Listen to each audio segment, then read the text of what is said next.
I vividly remember after this one here.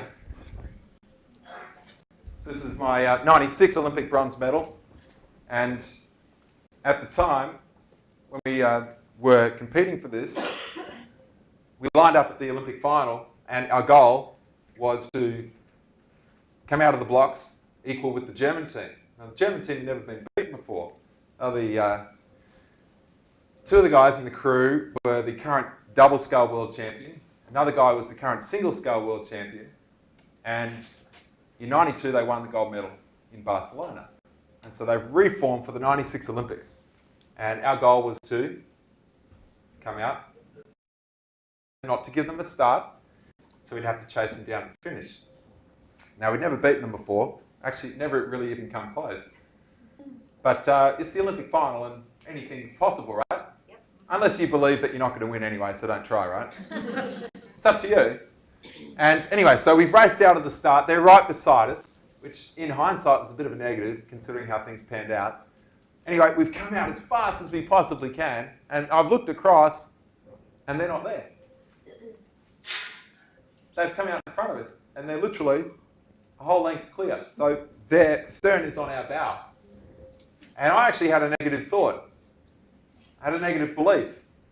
I had a belief that, oh man, this isn't working out the way we planned. And so we continued racing. And sometimes what happens is if you have a belief that if things aren't going well, just try harder, right? And the thing about most sport, especially water sports, is it's really cruel. Because the harder you try, the more you actually become inefficient. Because you tear the water. It's like a swimmer just thrashing around and their hands actually tear the water instead of levering their body past it. And rowing's the same. And so we kept sort of thrashing around, and then we turned up at the 1,000-metre mark. Now, we actually did have a plan B, because before we raced that day, I took the guys aside and I said, look, if things don't work out the way that we hope, our plan B is that if I look across at the 1,000-metre mark and we're not in a medal-winning position, we're just going to sprint.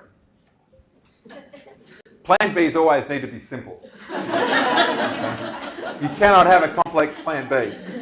Anyway, so the plan was to sprint, and to sprint as if it was 500 metres to go in the race. And turn around at the 1,000-metre mark, and even the Swiss crews in front of us, we've beaten them all year. The Italians are about 2 lengths clear. We are literally doing poorly. And the Italians are the double world champions and world record holders in the event. The Americans are in second place. The Germans are out in front and first. And I look across and I just yelled out sprint and lifted the rating and just started literally going in fast and hard as we possibly could. And we raced at a pace which you should be able to maintain for about a minute. But this is the Olympics. It may never come around again. And, as we progressed towards the finish line with about 500 metres to go, we were in 4th. So we're making progress. And so our new goal was basically to keep doing the same, and this plan's working. And we were inspired, and it was all happening for us. And then literally with about 200 metres to go, we're still about a quarter of a length down on the Italians, which is about 1.5 seconds. In about 45 seconds left in the race, you should not be able to go past them from that position. And in all of the racing I've done, I've never had tunnel vision. And on this day I did.